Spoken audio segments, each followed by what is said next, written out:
Break के बाद स्वागत है आपका सी न्यूज भारत में।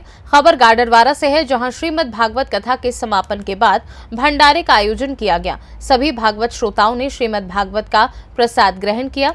जब स्वामी महामंडलेश्वर इंद्रदेव महाराज से कथा समापन कर अपने आश्रम जाने के विषय में पूछा गया तो स्वामी जी की आंखों में स्नेह के आंसू भर गए। वहीं उन्होंने खुशी भी जाहिर की कि आगामी 4 नवंबर से श्री महापुराण शिव महापुराण का पाठ किया जाएगा। आइए सुनाते हैं महामंडलेश्वर स्वामी इंद्रदेव जी महाराज ने भक्तों से क्या कहा।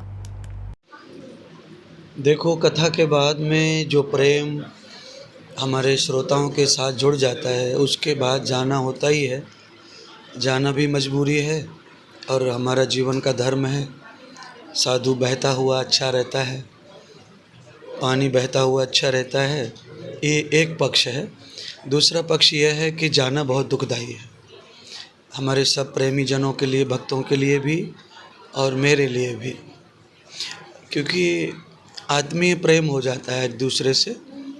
तो उसको अचानक हम लोग विश्राम करके जाते हैं तो श्रोताओं के पास कोई काम नहीं रह जाता सिवाय दुख के, रोने के, परेशानी के, क्योंकि सभी के पास में दिल है, विचार हैं, परमात्मा के साथ, साधुओं के साथ लोगों का जुड़ाव रहता है। और कुछ चीज़ें ऐसी जुड़ जाती हैं कथा में, उनके हित की बात हम कहते हैं तो उनका भी प्यार हो जाता है। तो अब हम लोग जा रहे हैं वृंदावन के लिए, कथा है दिल्ली में, इसलिए, पर कष्ट तो होता है विदाई में। एक अनोखी कथाएं तो बहुत देखी, एक अनोखी पहल आपने शुरू की है, एक वृक्ष लगाकर, इस पर कैसे? वृक्ष लगा कर के अनोखी पहल, जैसे अब मेरे लिए तो नहीं है, मेरा काम ही है। बहुत सारे वृक्ष हमने अभी तक लगाए हैं, वृंदावन से लेकर महाराष्ट्र में, जहाँ भी हम लोग आश्रम गौशाला बनाते हैं वहाँ वृक्षों का पहले निर्माण करते हैं। पहले हम लोग जानते हैं कि वायु ही आत्मा है, वायु ही भगवान का रूप है, वही प्राण वायु, शक्ति वायु है। तो प्रकृति को वायु चाहिए तो वायु के लिए वृक्ष चाहिए, और वृक्षों के बगैर न तो बारिश होगी, न हवा बहेगी, न जीवों के प्राणों की रक्षा होगी।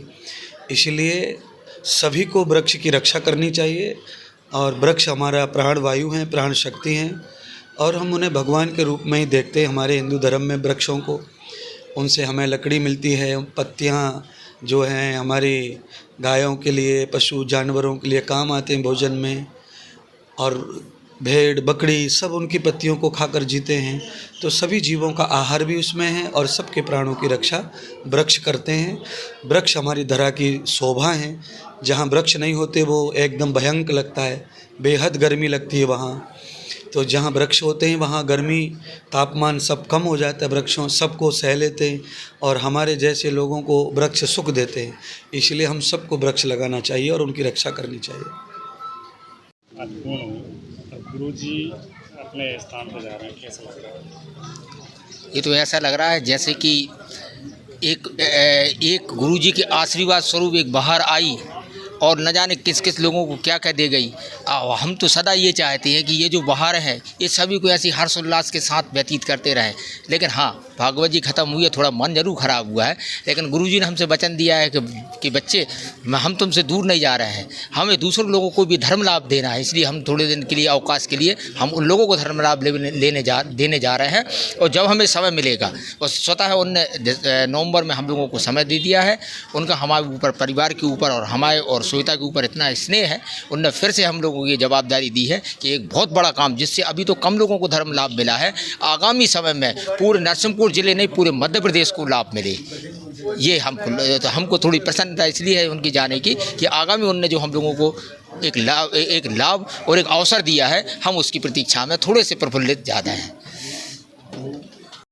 कैसा लग रहा है? 7 दिन और उसके पहले बहुत दिनों से, वैसे तो तैयारी महीनों से चल रही थी, लेकिन 7 दिन बहुत अधिक व्यस्तता रही। और आज गुरुदेव की विदाई का वक्त है, मन दुखी भी है, लेकिन एक अच्छे कार्य की सफलता का सुख भी है। गुरुदेव का आशीर्वाद मिला, इसका भी आनंद है।